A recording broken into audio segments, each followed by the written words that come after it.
salut à tous. Bienvenue pour la deuxième édition du podcast de la Team CV. Aujourd'hui, on va parler un peu plus du CrossFit, de CrossFit Villeurbanne aussi, des origines un peu du CrossFit et de CrossFit Villeurbanne. Et on va voir où ça nous mène. Ouais, on peut peut-être juste préciser qu'on va pas faire une vidéo où on va reprendre toutes les bases du CrossFit, par qui ça a été créé, quelle année, etc. On va pas faire un truc académique. Greg Glassman, Voilà. 99 je crois. Ça y est, ça c'est réglé. Il y en a qui pensent que c'est Castro, hein. Qui a créé le CrossFit. Ouais. Ouais, d'accord. Donc c'est bien de dire Greg Glassman quand même. Castro, c'est l'organisateur des Games. Donc c'est lui qui a créé les premiers Games dans son ranch aux États-Unis en 2007. Mais ce n'est pas du tout le créateur du CrossFit. Et il n'a rien à voir avec ce qui s'est passé à Santa Cruz bien avant ça. Donc pour la petite histoire, donc oui, le CrossFit, ça vient des États-Unis. Ça, c'est quand même quelque chose d'important à noter. Si des gens par ici ne le savent pas et pensent que c'est CrossFit Villeurbanne qui a inventé le CrossFit, Malheureusement, non. gardez cette idée en tête, elle est très bonne. Il n'y a pas de souci. Mais non, ça vient de bien plus loin, ça vient des États-Unis. CrossFit Villeurbanne, c'est 2014, décembre 2014 quand on a chopé le local, et le 15 janvier pour le moment où on a fait notre ouverture officielle. Depuis quand tu connaissais le CrossFit, toi, avant d'ouvrir la box? Depuis quand je connaissais le CrossFit? Moi, j'ai connu le CrossFit quand j'étais en Chine, pour les arts martiaux, en 2006-2007. J'ai connu le CrossFit grâce à un pote, Stéphane Chollet, qui est venu faire notamment 2 interventions à la boxe au niveau du yoga et la méditation, voilà. Qui m'en a parlé dans le cadre, pour lui, il l'utilisait dans le cadre de sa préparation physique, quand il revenait d'Inde notamment. Et il avait rencontré Greg Glassman, si je dis pas de bêtises, en 2002 à Santa Cruz. Donc à la première salle, à l'époque ça s'appelait pas forcément des box, la première salle de CrossFit que gérait Greg Glassman aux États-Unis. Et il m'en a parlé et du coup j'ai commencé à lire un petit peu le CrossFit Journal, qui à l'époque n'était pas sur internet en abonnement, mais qui était un PDF qu'on recevait tous les mois, je crois, recevait tous les mois, donc il m'en a filé une bonne 30aine. Et c'est là où j'ai commencé à m'initier un petit peu au CrossFit et à commencer à en faire, donc très rapidement, parce qu'à l'époque il n'y avait pas de boxe du tout, ni en Chine ni en France d'ailleurs. Et c'est là où j'ai commencé, moi, à faire ça de temps en temps, un peu dans les petits parcs chinois où il y a souvent des petits agrès de gymnastique, des petits, des barres de traction, des anneaux en fer, etc. Mais beaucoup plus au poids du corps au début. Ouais, c'était beaucoup plus poids du corps. D'ailleurs, la programmation CrossFit était beaucoup plus... Il n'y avait pas autant de barres qu'il y en a aujourd'hui. Ouais. Beaucoup plus poids du corps, endurance, course à pied, etc. Il n'y avait pas beaucoup de rameurs non plus à l'époque, parce que ça c'est venu un petit peu après avec le développement des box, où il a fallu avoir du matériel à l'intérieur des box pour que les gens puissent pratiquer tous ensemble. Mais ouais, donc ça c'était 2006. Juste avant, je suis revenu moi en France en fin 2008. Et là j'ai continué par moi-même, du poids de corps avec un peu d'endurance. Particulier. Jusqu'à ce que cette certaine boxe lyonnaise ouvre ses portes en 2012 et que je rejoigne CrossFit Lyon octobre 2012. Donc 3 ans avant d'ouvrir à Villeurbanne. En gros. Ouais, plus ou moins, ouais. 2 ans. Ok. 2 ans. 2 ans avant d'ouvrir Villeurbanne. Ouais. Et c'est là où d'ailleurs j'ai revu Nicolas Delay, le gérant de CrossFit Lyon, avec qui on faisait des arts martiaux bien avant ça. Le monde est petit. Ouais, c'est ça. Le monde est très petit. Et donc, quand je suis rentré de Chine, j'ai ouvert une association d'arts martiaux que j'ai tenue de 2009 à 2014. On faisait du Tai Chi, du Bagua et du Wing Chun notamment. Et c'est là que l'intérêt du CrossFit est devenu de plus en plus important. Et du coup, qu'est-ce qui t'a donné envie d'ouvrir une box de CrossFit ici à Villeurbanne? Ce qui m'a donné envie d'ouvrir une box de CrossFit, c'est que quand je faisais des arts martiaux ou quand j'enseignais les arts martiaux, je trouvais que les gens venaient aux arts martiaux un peu comment dire, ils étaient pas particulièrement, ils se mettaient pas suffisamment dedans en fait, à mon Ok. goût. Moi, j'avais été en Chine, j'avais fait ça de manière relativement intense. Et quand je suis revenu et que j'ai ouvert la salle, j'ai eu les premiers adeptes qui sont venus pratiquer avec moi parce que je faisais un style un peu particulier. Ils étaient relativement assidus, etc. Et puis après, au fur et à mesure, j'ai eu de plus en plus de monde et c'était pas forcément. C'était plus. Ils venaient 2 fois par semaine et un peu avoir envie d'avoir des résultats, d'être comme Bruce Lee, quoi, ou Jet Li pour ceux qui sont plus récents.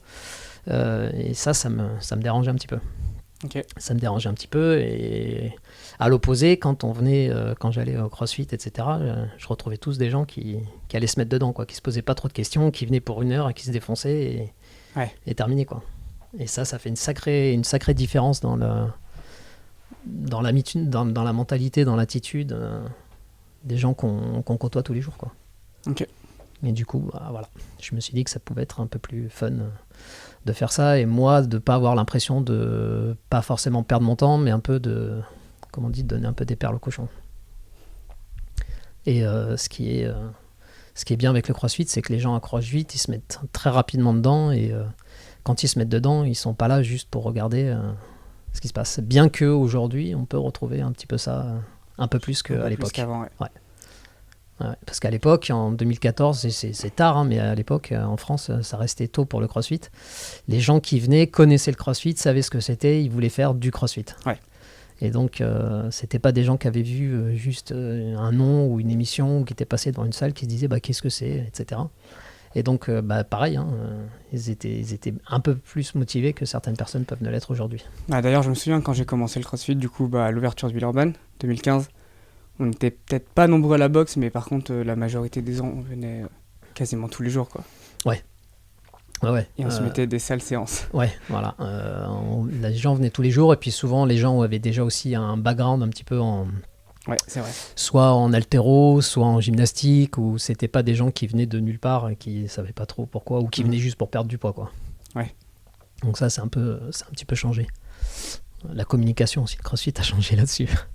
Parce qu'à l'époque, la communication de CrossFit était vachement axée sur... en 2014-2015, c'était quand même déjà bien axé sur les games et sur les athlètes tels que Rich Froning, etc. Ouais, c'est vraiment le sport du CrossFit, la compétition. Mais avant ça l'était pas. Avant ça, c'était plutôt axé vers la préparation physique, en fait. Souvent, on pouvait voir des petites vidéos promotionnelles pour le CrossFit avec des boxeurs, des athlètes qui avaient de MMA notamment aussi beaucoup, qui utilisaient ça en fait comme méthode de préparation physique, plus que comme sport à proprement parler. Et ça a évolué un petit peu avec l'avènement du CrossFit, puis notamment de Rich Froning. Hein. Ouais. Parce que lui, il a révolutionné le sport. Hein. Des médias autour des CrossFit Games surtout aussi. Ouais, c'est ça, ouais. Qu'on commence à montrer de plus en plus d'images du sport, et c'est peut-être ce qui fait peur aux gens aussi, à certaines personnes. Ce qui a fait peur pendant une certaine période. Parce que maintenant, ça peut plus leur faire peur parce qu'ils communiquent quasiment plus du tout dessus.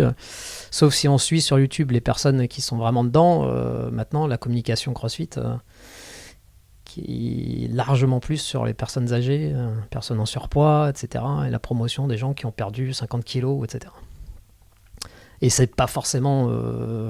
ça touche pas forcément suffisamment le public français parce qu'on n'est pas autant en surpoids qu'aux États-Unis. Aux États-Unis, c'est clair. C'est clair. Donc voilà, voilà pourquoi j'ai ouvert un peu la boxe et un peu ce qui s'est passé depuis.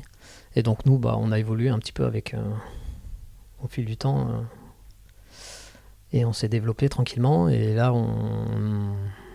on est sur un peu un mix de ce qui se faisait auparavant et de ce qui se fait aujourd'hui dans pas mal de box, je crois. Ouais, on essaie d'y revenir peut-être un peu plus aussi. Ouais, parce que c'est sûr que ça a un certain attrait, la compétition.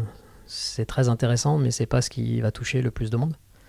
Et donc forcément, quand on fait de la compétition, on transforme le sport ou la pratique qu'on avait auparavant et on l'oriente vers les requis des compétitions différentes qu'on peut avoir, notamment des mouvements, donc plus de barres, plus de chaussées, etc. C'est comme ça que le butterfly est arrivé, le keeping même. Ouais, c'est ça. Qui n'est pas forcément nécessaire pour la majorité des gens, quoi. Non, clairement pas. Aujourd'hui, tout le monde va apprendre le butterfly, mais d'abord maîtriser les strict pull-up, ouais. puis le keeping, ouais. Ça Et semble essentiel. éventuellement, on pourra aller vers du butterfly si ça vous fait plaisir, mais c'est pas d'une utilité importante pour quelqu'un qui veut pas faire de la compétition CrossFit, quoi. Non, clairement. Si on prend un WOD, un Fran par exemple, un 21-15-9 et qu'on fait des strict pull-up, l'impact il sera là, hein, clairement. C'est clair. Clairement. Donc, et s'il n'est pas là, c'est peut-être que vous avez plus d'impact quand vous faites du keeping, c'est peut-être parce qu'il vous manque un petit peu de force. Donc, c'est à travailler plutôt que d'aller chercher à faire beaucoup de reps rapidement, mais sans les faire correctement et sans utiliser les groupes musculaires nécessaires. Ouais, donc revenir un petit peu vers une pratique, vous l'avez dû le ressentir à la boxe notamment, un peu plus de strict, un peu plus de mouvements de force, un peu plus de cardio aussi, des fois un peu séparé, pas forcément constamment des metcon et le tout mélangé dans 20 minutes et c'est parti. Et donc ça, je pense que ça a son attrait et que c'est ce qui a fait la force du CrossFit et je pense que c'est encore la force du CrossFit aujourd'hui. C'est peut-être d'ailleurs ce qui a le plus évolué dans la majorité des box, je pense. Quand j'ai commencé le CrossFit, je me souviens de mes premières semaines. Toutes les semaines, il y avait un élément avec que de la force ou que du cardio. Et je pouvais venir à la boxe et faire 5x5 back squat. Et 3 jours après, faire un 8x600 mètres course. Je m'en souviens de celui-là. Et personne ne râlait. Ouais, non, ça, parce que c'était comme ça et qu'on était habitué à avoir régulièrement des WOD. Ça faisait partie de l'entraînement du jour de faire que de la force ou que du cardio, que de la course. Même pour un 5 km course, personne ne râlait. Ouais, c'était la programmation de base du level 1. Hein. Aujourd'hui, c'est vrai que les gens s'attendent à avoir plus de trucs un peu fun, des shippers avec plein de mouvements, etc. C'est cool, nous aussi on aime bien. C'est pas forcément ce qui est le plus efficace tout le temps. Non, c'est clair. Et c'est dommage de faire que ça, quoi. C'est clair, ouais. C'est bien d'aller taper dans les filières énergétiques de manière différente. Surtout quand on voit que la programmation CrossFit de base, ça a toujours été déjà un entraînement par jour et pas 50 squeezés dans une seule séance. Quand je dis 50, j'exagère, mais bon, on n'en est pas loin. Un entraînement qui durait pas forcément 1 heure. Qui durait pas forcément 1 heure, non, carrément pas. Qui pouvait durer un Fran, ça peut durer 2-3 minutes, donc pour les plus efficients. Et après, 20 minutes au sol. Ouais, c'est ça. Et après, on reste au sol. Et du coup, c'était la programmation MG, MGW pour MG, c'est monostructurel. Ouais, monostructurel. Donc tout ce qui est cardio. G, c'est gymnastique et W, c'est l'haltéro, weightlifting. Et donc, clairement, c'était un peu plus séparé. Ouais.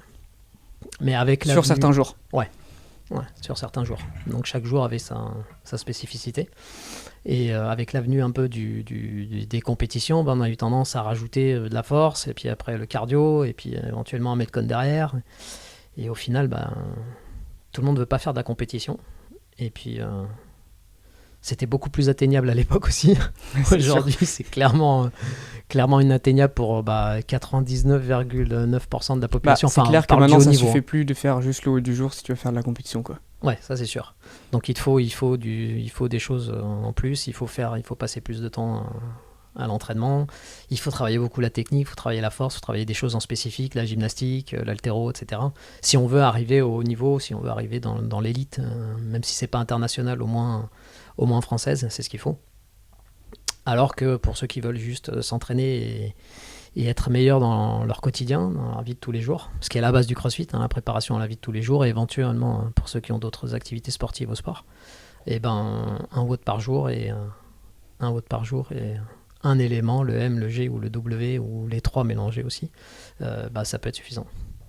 C'est suffisant même pour la majorité des gens. C'est suffisant. Plus leur activité s'ils viennent 2 fois ou 3 fois par semaine. Après, en termes de redondance, dans le CrossFit, on est sur du 3 jours, 1 jour de repos, 3 jours, 1 jour de repos.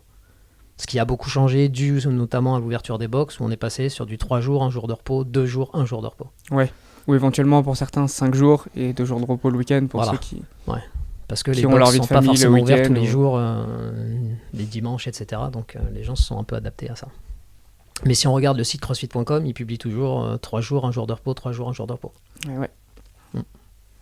Donc ça, si vous ne savez pas où regarder les WOD, ça peut être intéressant de regarder un peu CrossFit. Je ne sais plus s'il y a les WOD d'avant. Je ne sais pas comment Parce il est depuis qu'ils ont changé leur site site internet, je ne sais pas, ça fait la 3e fois qu'ils le font là. Mais le premier site, il y avait tous les il y avait tous les WOD, on pouvait regarder les premiers WOD qu'il y avait, donc je sais pas si on peut encore le faire. Mais c'est intéressant d'aller regarder les WOD qui étaient faits. Avec justement beaucoup plus de poids du corps, beaucoup plus de... Ouais. Moins de barres, beaucoup de dumbbells déjà. Ouais. On croit que les dumbbells, ça arrivait... C'est arrivé en compétition en fait. C'est arrivé aux en Open. compétition il y a 2 ans. Donc les box ont dû s'équiper de dumbbells parce que c'est arrivé en compétition. En réalité, c'est venu bien plus tôt. Ouais. Tout comme tu parlais du rameur tout à l'heure, mais à Solbike, skier, tout ça, c'est arrivé bien plus tard. C'est arrivé encore une fois avec les regionals et avec les regionals, les assault bike. Les assault runners pareil, les skiers pareil, avec les games ou avec les... Et donc ça, on voit comment le sport du CrossFit ou la compétition du CrossFit a fait évoluer ce qui se passe dans les box. Ouais. Parce que pour se préparer maintenant aux compétitions, il faut avoir l'assault bike, il faut avoir l'assault runner, il faut avoir le skier, il faut avoir ceci, il faut avoir cela. Ça parce aussi que sinon, un côté pratique. Nous, on peut courir autour de la boxe, mais je pense que c'est pas le cas de tout le monde. Une boxe en plein Paris... c'est sûr que forcément... plus de mal pour courir, quoi. Ça peut être compliqué, ouais. Ou alors ils font du slalom. Ouais. Entre les merdes de chiens et les gens et les voitures et les vélos et tout ce qui va avec. Ouais, c'est clair que tout le monde n'a pas ces possibilités-là. Après, c'est bien d'avoir ces outils-là, mais on voit comment la compétition a fait évoluer le CrossFit. Et du coup, on se rend bien compte que ça n'a pas fait évoluer qu'en termes de matériel. Ouais. En termes de demande aussi, etc. Quand on voit des athlètes tels que Rich Froning s'entraîner, 5 ou 6 fois par jour, les gens ont vite fait de vouloir faire pareil. Exactement. Moi, le premier, quand j'ai commencé le CrossFit, j'ai vu que Froning faire ses entraînements, je me suis dit, je veux faire pareil, c'est cool. T'as vu quoi, toi, dans l'évolution du CrossFit depuis que t'as commencé ? Vraiment la différence des WOD, quoi. C'est un truc, je me souviens vraiment, ma première année, je pense que au moins une fois par semaine, il y avait un élément monostructurel. Donc, soit que du cardio, soit que de l'haltéro avec un CrossFit total, ou même, ça arrivait plusieurs fois, que du squat ou que du deadlift en mode 5-3-1 ou 5-5, des trucs comme ça. Et on a eu tendance, après, à faire des WOD un peu plus de Metcon, en fait. Ce qu'on appelle les Metcon, du coup, c'est les conditionnements métaboliques, c'est la plupart des WOD qu'on fait finalement maintenant. Mais à la base, CrossFit, c'est pas que ça, c'est pas que des Metcon. Et je pense que c'est ça la plus grosse différence. Peut-être avec les skills aussi qui sont arrivés, tous les créneaux qu'on rajoute dans les séances. Les skills haltéro, tout ça, ça modifie un peu. C'est vrai que si tu fais des skills d'haltéro, t'as moins besoin de programmer l'haltéro. Mais je me souviens au début, quand t'as créé la boxe, personne ne savait faire d'haltéro quasiment, donc il y avait des jours où c'était 1 heure technique snatch. Ce qu'on pourrait faire aujourd'hui en skill haltéro et qu'on faisait, que tout le monde faisait au final, quoi. Ouais, on mettait plus de 1 RM snatch ou 1 RM clean and jerk, 1 RM thruster. Ça fait longtemps ça. Bonne idée. 1 RM thruster, mais avec du coup une très longue partie technique avant, quoi. Ouais. Il y a aussi le fait qu'à l'époque, on a construit en fait la boxe avec les premières personnes qui étaient là, etc. On a construit la boxe au fur et à mesure. On construisait. Donc il y avait une évolution qui était constante avec les personnes. La majorité des gens partaient de rien ou presque. Ouais. Quoi. Et donc la communauté en fait, elle s'est fondée avec les premiers qui sont arrivés. Et donc, tu te souviens de tes premiers cleans ou pas ? Ouais, j'ai des vidéos qui traînent quelque part. Faudra on pourra en les insérer partage une un peut-être. On pourra en insérer une dans le podcast. Faire un blooper. On demandera ça au monteur. Ouais, on embrasse à Letty, je crois que c'est le cas des vidéos, non ? Ouais. Mais une grosse évolution. Une grosse évolution, donc après, on va voir ce que ça va donner d'ici 5-10 ans. Mais je pense que je pense qu'on va revenir un petit peu en arrière, d'une manière générale. Avec les coachs aussi qui se forment de plus en plus, ceux qui vont voir un petit peu plus ailleurs ce qui se passe, comment les gens font, etc. Je trouve que c'est déjà en train d'arriver, parce que si on regarde autour de soi, je pense qu'il y a de plus en plus de box ou de coachs qui reviennent à faire plus de strict en gym, par exemple. Qui commencent à se rendre compte que c'est peut-être plus intéressant de mettre plus de strict que de mettre tout le temps du keeping, tout le temps des butterfly. C'est ce qu'ils disent aussi au gymnastique, au CrossFit. Ouais, exactement. Gymnastique, ouais. Gymnastique, ils vont plus loin, ils nous disent que si tu sais pas faire un strict muscle-up, tu fais pas de keeping muscle-up. Ouais. Donc si on se met à appliquer ça, il va pas y avoir beaucoup de personnes qui vont faire des muscle-up. C'est clair. Par contre, ça, c'est vrai qu'on l'applique sur les pull-ups, sur les HSPU. Des fois, il y en a qui râlent, qui veulent faire des HSPU avec 3 amats dessous en keeping. Ouais. Mais concrètement, ça sert à rien, quoi. Non, clairement. Ça les fera pas évoluer, ça augmente leur risque de blessure, donc aucun intérêt de travailler sur ça. Ouais, puis l'amplitude, elle est Et ridicule. l'amplitude est ridicule. Surtout s'ils sont capables de faire 10 pompes d'affilée, quoi. Ouais. Sur les pieds, pas Il sur y a les une genoux. hiérarchie Ouais. à suivre. D'abord les pompes, après les HSPU. Donc, Pareil pour l'haltéro. Hein. D'abord overhead squat avant de faire un squat snatch. Ça paraît logique, mais des fois l'ego des personnes prennent le dessus et ont envie d'aller toujours plus vite. la nature de l'homme, ça. Ouais. On a toujours envie d'aller plus vite. C'est ce que je voyais justement dans les arts martiaux. De pas pratiquer suffisamment les bases, etc. Et donc ça, c'est vraiment essentiel. Quand vous regardez les athlètes tels que Rich Froning ou Matt Fraser ou tous ces athlètes-là, ils sont passés par des heures et des heures et des heures et des heures de pratique, de base. Et quand ils maîtrisaient pas quelque chose, ils allaient voir les spécialistes, etc. pour choper les bases. Chris Hinchot notamment. Chris Hinchot sur l'haltéro. Sur l'endurance, tous Ouais. les Mike Bergerner sur l'haltéro. Ouais. Tous les spécialistes qui ont pu les aider un peu dans... Il y a un différentes exemple parfait disciplines. de ça, c'est comment il s'appelle Cody Anderson. Ouais, Cody Anderson qui snatchait à l'époque 80 kg, qui a réussi à aller aux Games avec un snatch à 80 kg, ou peut-être un petit peu plus, et qui du coup derrière s'est mis sévèrement. pendant 2 ans à faire quasiment que de l'haltéro. Et maintenant il a des sacrées barres. Hein. Ouais. Par contre il a fait que de Pour un l'haltéro poids de pendant corps, longtemps, quoi. pour un poids de corps très faible. Quoi. Ouais, c'est pas un des athlètes les plus imposants qui est aux Games, qui ait eu aux Games, parce que je sais pas s'il y est retourné l'année dernière. Je crois pas. Peut-être qu'il va y Il retourner a cette peut-être année. fait trop d'haltéro et pas de reste, mais C'est possible. peut-être cette année, ouais. Mais donc concrètement, pour arriver à ce niveau-là, ouais, ils ont besoin véritablement d'avoir beaucoup de travail spécifique sur chacun des éléments. Mais là, on n'est plus du tout dans le crossfit de base et le crossfit qu'on connaît avec la pyramide, nutrition, etc. D'ailleurs, la nutrition fait quand même partie de la base de... Ouais. La Malheureusement, même si on s'entraîne 5 fois par semaine à haute intensité, si on continue à manger de la merde, bah, on continuera à avoir une santé de merde ou un physique de merde. Et Mais je pense que pas que de s'entraîner, quoi. Je pense que le fait que le crossfit soit de plus en plus populaire aujourd'hui, je pense que c'est un des facteurs les plus importants vis-à-vis de la nutrition, parce que je pense que il y a de plus en plus de personnes en fait qui veulent perdre du poids, qui veulent faire du crossfit et perdre du poids, donc qui veulent faire perdre du poids en faisant du crossfit. Et du coup, c'est là qu'on se rend compte que l'aspect nutritionnel est de plus en plus important. Parce qu'à l'époque, quand on a ouvert le crossfit, la plupart des gens qui venaient faire du crossfit, ils avaient déjà des notions de nutrition, ils s'entraînaient déjà un petit peu à droite à gauche, et donc du coup, c'était pas forcément la chose la principale à aborder parce que tout le monde avait plus ou moins ses connaissances, ce qui est clairement pas le cas aujourd'hui. Clairement plus le cas. Et on a des gens qui ont aucune connaissance en nutrition, nutrition de performance ou sportive, Même etc. nutrition de base. Hein. Ouais, même nutrition de base. Et donc, du coup, ça remet la nutrition un peu au devant de la scène dans le monde du crossfit, ce qui aurait dû être le cas depuis toujours, en fait. Ouais. Mais je pense que le crossfit, c'est quand même une des rares activités sportives, physiques, où il y a autant de personnes qui font un peu attention à leur nutrition. Dans la majorité des sports, même à bon niveau, ils mangent pas forcément bien, quoi. Sauf en bodybuilding. Sauf en bodybuilding, bien sûr. Mais tu vas voir tous les sports co, les rugbyman. Ah, c'est On va pas leur parler de leur nutrition et de leur boisson, surtout. Ouais. Je trouve qu'en crossfit, il y a quand même pas mal de gens qui sont sensibilisés à la nutrition. Après, le fait que le crossfit soit ouvert à de plus en plus de personnes, on attire de plus en plus de personnes, dont certaines personnes qui savent pas du tout comment manger correctement, quoi. Oui, clairement.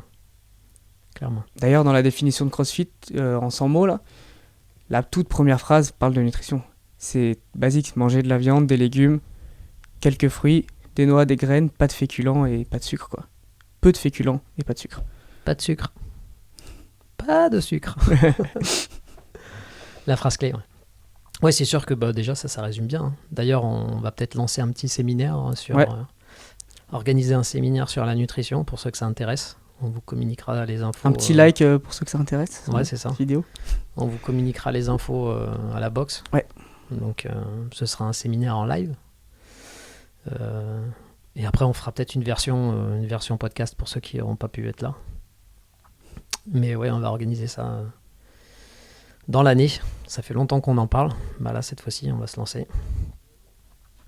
Donc, ce sera combien on a dit 1500 € le séminaire. Ouais.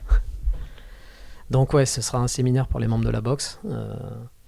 Donc si ça vous intéresse, ce sera le moment de venir, de poser vos questions éventuellement si vous en avez. Parce que encore une fois, ça reste la base de l'entraînement en fait. Si vous n'avez pas de fuel, vous pouvez pas avancer. Ouais, de l'entraînement et de la santé même. Ouais, de la santé, ouais, c'est sûr. C'est sûr. Ouais. Ok. Je pense qu'on a fait le tour. Ouais, parce que bientôt ça va s'arrêter. Ok. Donc voilà. Et ben voilà, c'était le 2e podcast. Donc on est parti un peu partout. Aussi, une petite chose quand même, on a mis des nouveaux créneaux horaires que vous pouvez retrouver dans Push Press. Donc on a mis du Strong Fit, je dis pas de bêtises, les lundis à 9h et le lundi soir je crois à 19h30. On a rajouté un cours de cardio à 18h30 les mardis et le mercredi c'est quoi, 12h30 l'haltéro je crois. Haltéro ou Strong Fit, une semaine sur 2, non? Ouais, on verra, pour l'instant ce sera haltéro je crois. Ok. Donc voilà. Et ben, si vous avez aimé la vidéo, si vous avez des commentaires, n'hésitez pas dans les commentaires de la page YouTube et le petit pouce bleu et il faut souscrire. Voilà. Comme ça, vous aurez toutes les notifications quand on postera une nouvelle vidéo ou un nouveau podcast. Voilà. Allez, à plus. À bientôt. Ciao à tous.